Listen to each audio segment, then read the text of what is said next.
ล้างถ้วยหากันแล้ว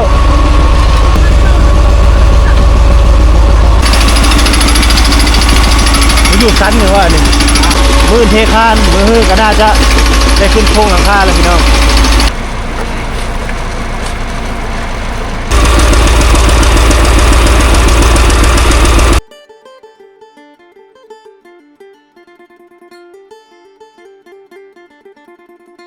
มาให้พี่น้องล้างยังนี่โอ้ล้างถ้วยหากันแล้วแต่ละมือตัวนี้มาล้างถ้วยให้กับเจ้าเป็นบ่เบาไหลบ่ได้เนาะบอกเพิ่นเจ็บคอบ่เว้าก็ได้ไอ้เว้าผู้เดียวก็ได้น้องสาวเพิ่นบ่สบายพี่น้องเอ้ยแต่ว่าเพิ่นก็ยังไม่เฮ็ดอยู่นี่ล้างถ้วยล้างบ่วง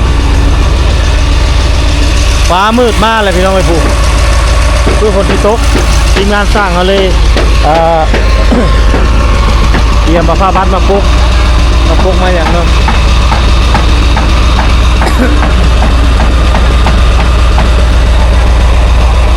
น้องสาวเพื่อนดังไฟเพื่อนนึ่งเข้าจังหน่อยนี่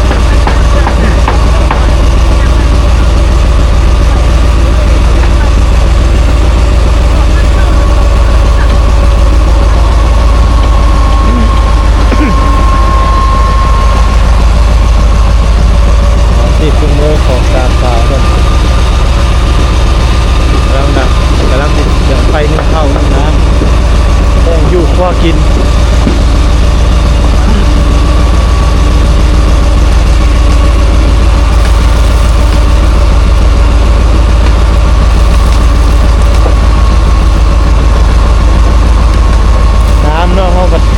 เดี๋ยวจังวางระบบใหม่ให้เขาได้น้ำก่อนเขาจึงตอนนี้ท่อมันมาหดแต่นี้ก็เลยต้องได้ตั้งไว้นี่เพราะว่าเกียมเอาเขาเฮ็ดเฮือนนี่เด้แต่ถ้าเขาได้น้ำแล้วเขาจะใส่อยู่ทางด้านหน้าเพื่อบ่ให้มันเปื้อนแถวนี้อาบน้ำก็มันก็สิสะดวกสบายแน่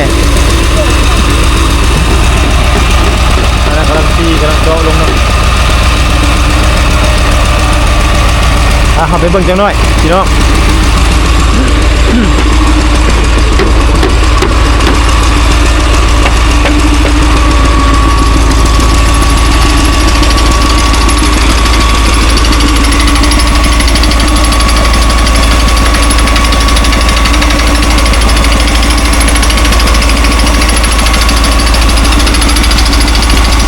อยู่ชั้นหรือว่านี่ว่ามันอยู่ชั้นหรือว่าหินเนาะชั้นหินพี่น้องตอนนี้กำลังอยู่ชั้นหินพ่อหรอไอ้ดูนะ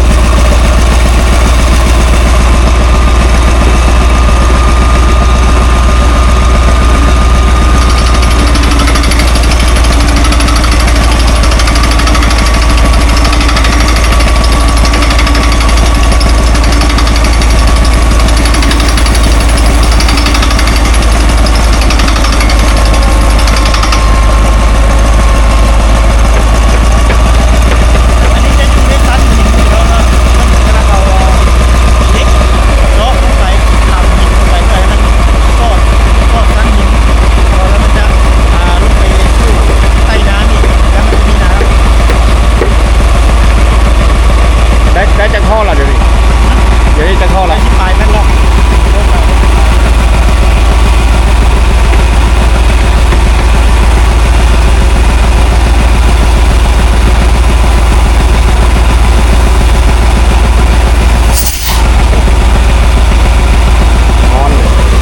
ร้อนเนาะ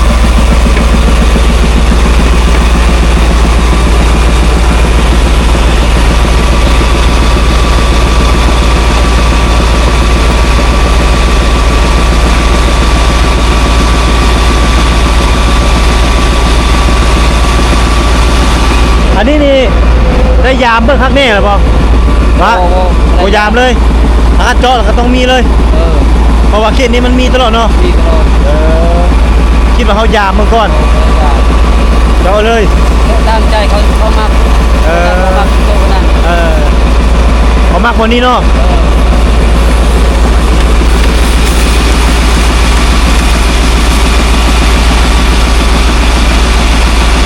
รถใหญ่อยู่สเตลโอเคอยู่พี่น้อง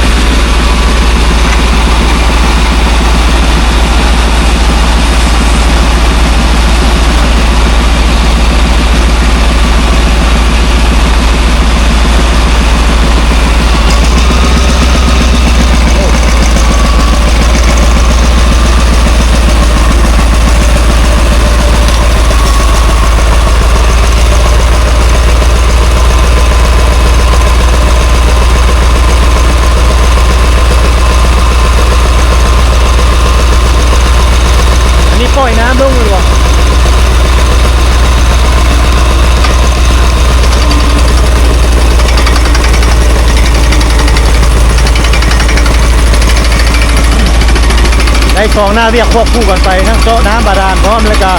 ทีมงานสร้างเฮาก็กำลังเร่งตีแทนพังเพื่อจะเทคานให้ยึดให้มันแน่นแล้วก็มือเทคานมือก็น่าจะได้ขึ้นโครงหลังคาแล้วพี่น้อง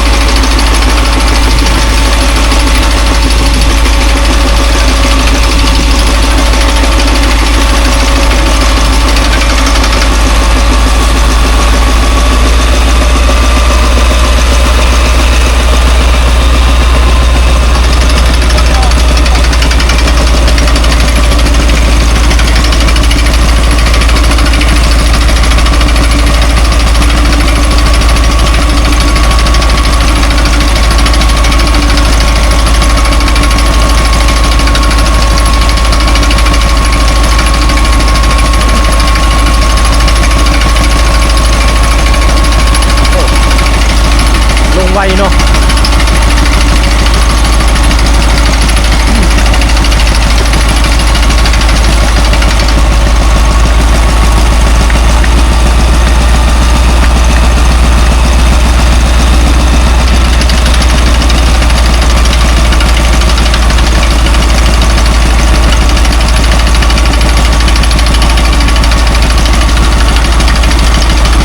เคยบ่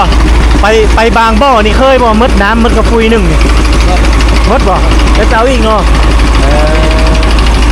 บางบ่อเจาะยากเนาะตอนนั้นละพ่อนัดตัวบ่ยากเนาะตัวนี้กับเจ้าพระเจ้าบ่ทีมงานพระเจ้าบ่มาเจาะนี่แสดงว่าเกณฑ์นี้แม่นพระเจ้ามด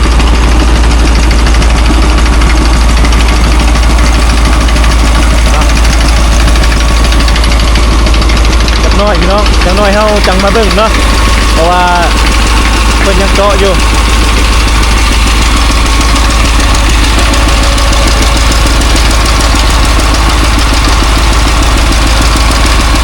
เพื่อจะบ่เหนือความพยายามนี่นักเจาะได้มาตรฐานนี่เนาะ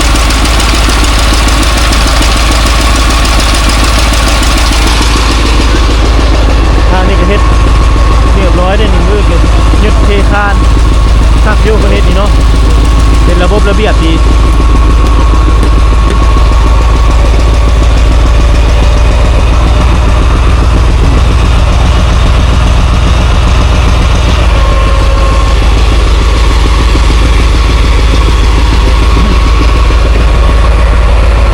รถเพิ่นก็เริ่มเทแล้วมือเนาะเทคานเอาดินเข้าดินก็เฮาต้องได้ซื้อเอาพี่น้อง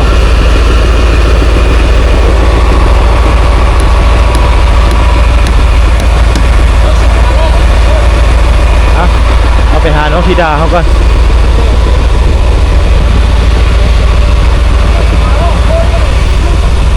ดังท่านนะบอโอ้เพิ่นดังท่านเนาะพี่น้องน้องสาวเพิ่นกำลังสิดังไฟนึ่งเข้าให้ครับทีมงานสร้างเฮา บัตรอยู่เฮือนในไฟหนึ่งจ้ะแต่ไม่เท่าอาชีพเราเนาะประจำการมีแต่เจ้านึ่งข้าวให้บอเฮ็ดกินเขาเฮ็ดกินเองบ่นี่โอ้ยังบ่พึกปากเนาะขนาดอยู่ใครแน่เนาะเขาจะเป็นผู้ช่วยได้ครับมื้อไหนก็มาแล้วนี่ไอ้สิกลับอีกมื้อนี้เงินค่าเป็นงานดองเขามื้อไหนจังมาใหม่อีกสักน้อยพุ่นละกลับกันนี่แหละพี่น้องเพิ่นมาซอยเบี้ยแต่ละมื้อเพิ่นฮู้เวลาเพิ่น3 โมงเนาะอันนี้ก็2 โมงปลาย2 โมงครึ่ง3 โมงเพิ่นจะมาโลดก็คือมาซอยเบี้ยวันนี้บ่ทันคนตกก่อนก็เป็นมื้อเช้าที่เดือนท่านบ่ทันแล้วก็มีแต่ให้เขาเฮ็ดเองคันว่ามื้อใดท่านก็เฮามาเฮ็ดแม่นบ่ช่วยกันเนาะสบายแล้วเจ้าบัดนี้น้ำก็ได้สะอ่อนแน่บัดนี้เนาะ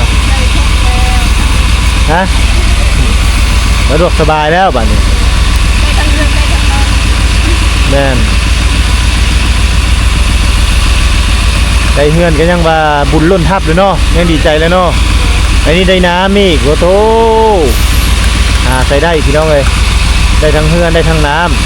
ำได้ทั้งดินครบชุดเลยนะคาสิว่าแล้วก็ได้ตามสาวบางคนนี่ขั้นว่าเอาลูกเอาผัวนี่ก็เพื่อที่หาเฮือนได้เฮือนอยู่กับพ่อแห้งเนาะหาเงินเก็บเงินเนาะเท่าก้อนก็มีบุมีเฮือนอยู่ก็มีแต่นี่ยังเป็นสาวอยู่พอได้เฮือนอยู่เลยโอ้ จะนี่แม่อยากมาอยู่นั่นแหละเนาะแม่เนาะจะนั่งเที่ยวมายามลูกตลอดแล้วจะหน่อย อยากเห็นบ่เพิ่นได้มาแล้วยังบ่โอ้อยากมาเฮ็ดหัวพุ่นแล้วพุ่นแล้วให้แล้วก่อนจังมาเฮ็ดประมาณเดือนปลายเงินแล้วจังมาเฮ็ดไวบ่ ไวเนาะปั๊บมานี่ก็ได้16 เมตรเพิ่นกำลังเอาโถลง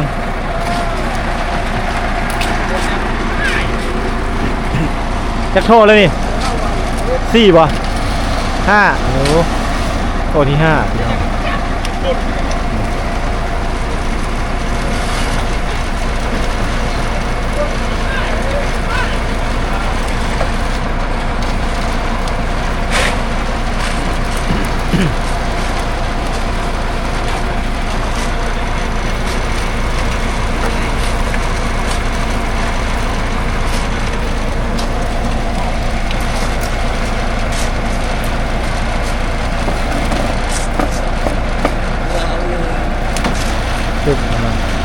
ตัวนี้เจาะหินปะแม่โอ้โหรุ่นนี้เนาะอ้าวคนมาแบบนี้เอาในน้องเฮาคนมาแล้ว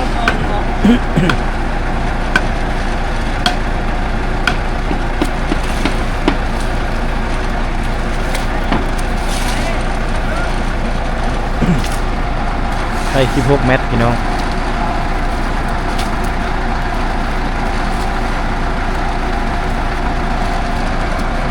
ต้องได้ตัดโต๊ะนะ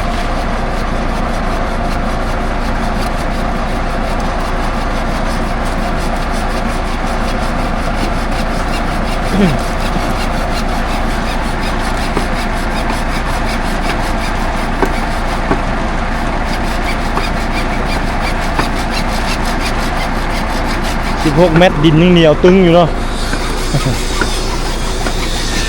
โอ้พี่น้อง16 เมตรเรียบร้อยแล้ว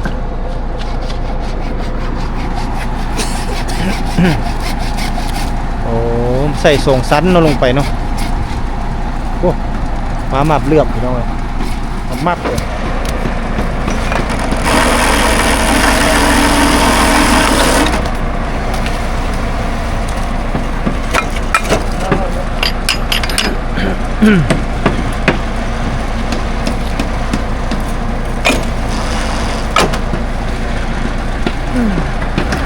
ต้อง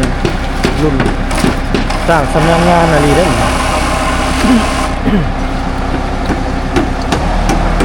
โอ้ลีนเนาะตัวนั้นเนาะ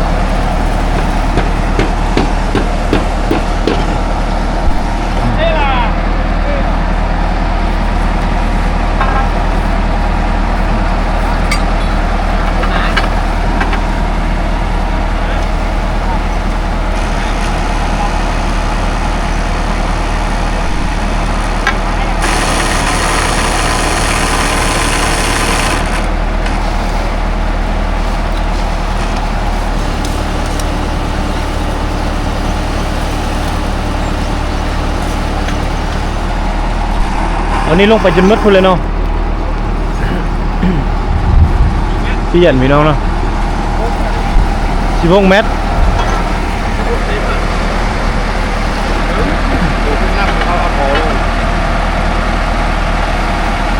โอ้ฝนมาเลยพี่น้องเลยมืดครึ้มมาเลยดูแล้วนี่ฝนมาแล้ววันนี้เนาะมืดครึ้มเลยตามทางนี่พี่น้องเลยฝนถล่มงานดองเลยนี่ งานดองเจ้ามาเจอฝนบ่จักนี่มันฮื้อเต็นท์ไปเมื่อบ่จักมันเฮ็ดอันตรายอีหลีเมื่อนติเดี๋ยวเครื่อง บ่ได้เฮ็ดเลยนี่ เครื่องจะเครื่อง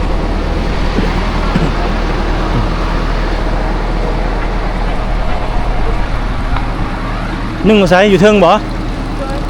ฝนมาดิคือไปนึ่งเทิงก็ได้เตามันสิเตะ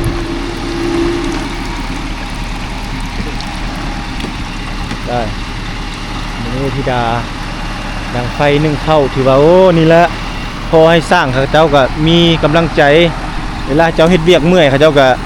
บ่ได้เฮ็ดต่ออีกเด้เนาะบ่ได้นึ่งข้าวนึ่งน้ำอีกมีแต่ที่นานึ่งให้ได้โอเคนึ่งเทิงเฮือนอะไรได้พี่น้องไอ้บัดนี้ได้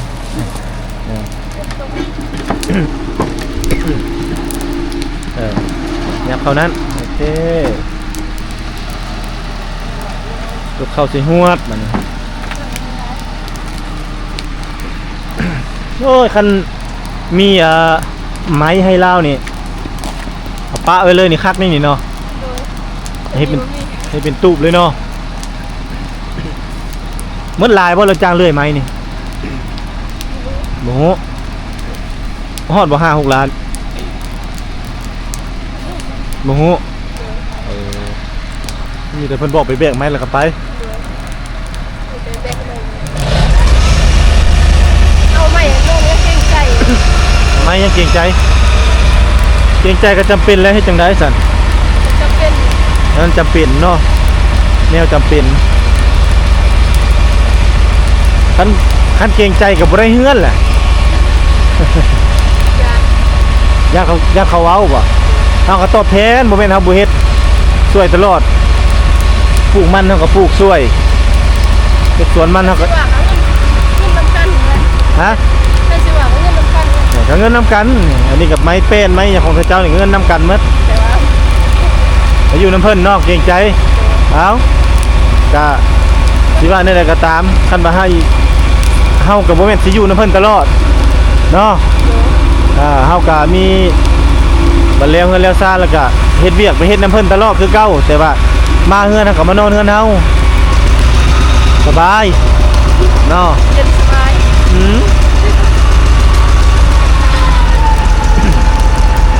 ฝนตกแล้วฝุ่นมืดมาแล้วครับผมเตรียมเซลโนงมืดมาแล้วที่พักเฮาเมื่อวานนี้ปื้ดเพิ่นว่าอันนี้เฮ็ดใหม่อีก มีเล็กเลือด เล็กลวดมีเขาซื้อมาเลยเด้ซื้อเลย คนเราเห็นมีแต่เลือดมีแต่ มีแต่ยาง เทตอนบ่เฒ่าเฮ็ดบ่มีแนวมัดแม่นบ่นี่ละความกตัญญูของน้องๆตัวใดที่ว่าพอช่วยได้เพิ่นก็ช่วยเนาะเฮาบ่มีเงินบ่มีคำเฮาก็เอาเหือเอาแห้งช่วยเอาเนาะนึ่งข้าวนึ่งน้ำนี่คือว่าเบาเบาๆเนาะเบะเข้าเทิงภูให้หนักกว่านั้นเนาะ ๆโดย เบะเข้าลงแต่เทิงภูแห้งหนักกว่านั้นเพิ่นว่าอันนี้เบาๆธรรมดานี่ละพี่น้องเอ้ยน้องสาวเพิ่นก็มาเฮ็ดช่วย โก้กับที่ช่วยโก้กับกัน ถ้าโกคันโกเป็นเนาะ โดย อันนี้ก็บ่เป็น มีแต่เบิ่ง มีแต่นี่แหละก็ไปก็ซื้อเอาโซมือนั่นมาบอกแต่ละคนคันมานี่ต้องเอาโซมือมาบางทีเอาคนยังคนบล็อกช่วยก็พอคนได้กับคนช่วยได้แล้วตัวใดพอเอาเฮ็ดได้ครับเฮ็ดช่วยเพิ่น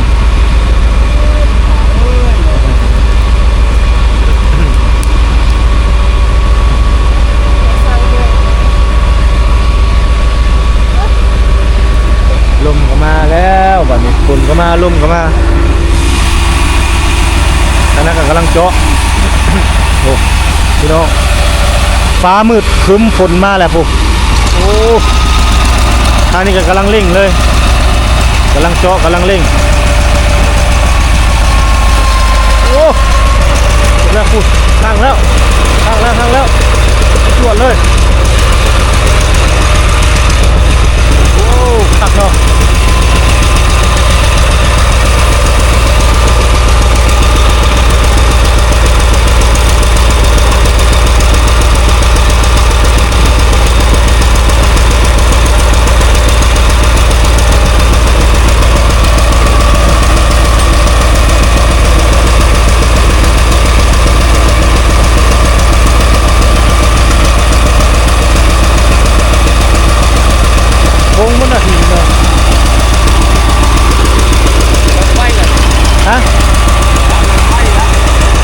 เนาะ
ฝนมาแล้ว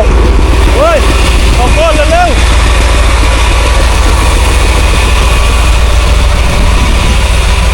ฝนตกมาไว้เอาพักก่อนฮะกูเนี่ยจะเป็นไข้ก่อนนะ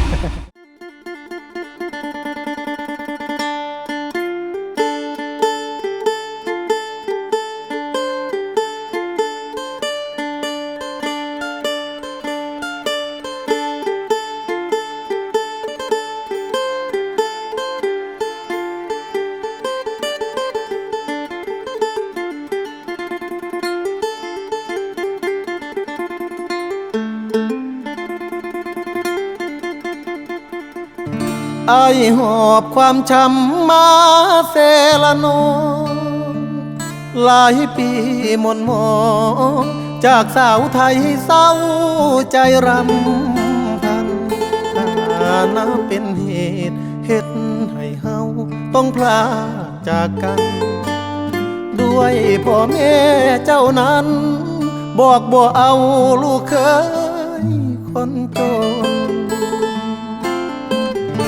มาพ่อผู้สาวชนเผ่าตะโอยเจ้าเอิญจะโดยง่อยเด้อชื่นใจเหลือล้น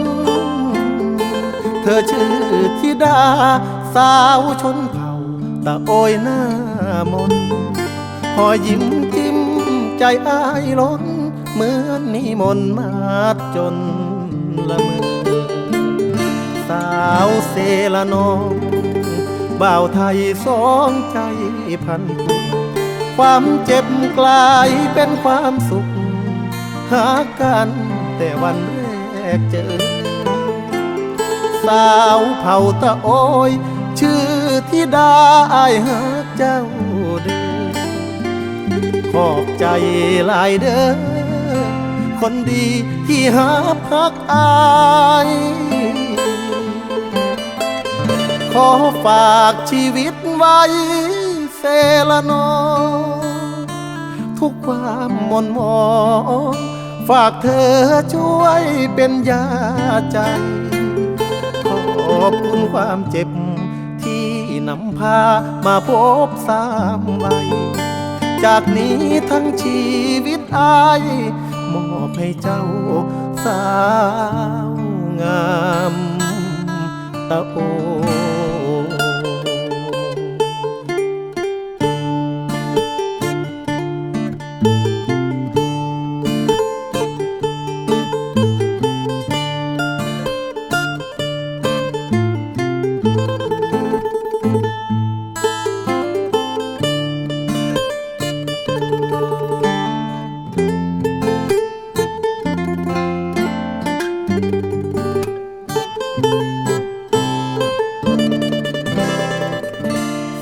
าวเสละน้องบ่าวไทยสองใจพันทุกความเจ็บกลายเป็นความสุขหากันแต่วันแรกเจอสาวเผ่าตะโอยชื่อธิดาอายหักเจ้าเด้อขอบใจหลายเด้อคนดีที่หักอายขอฝากชีวิตไว้เสละน้องทุกความหม่นหมองฝากเธอช่วยเป็นยาใจขอบคุณความเจ็บที่นำพามาพบสามวัยจากนี้ทั้งชีวิตอายมอบให้เจ้าสา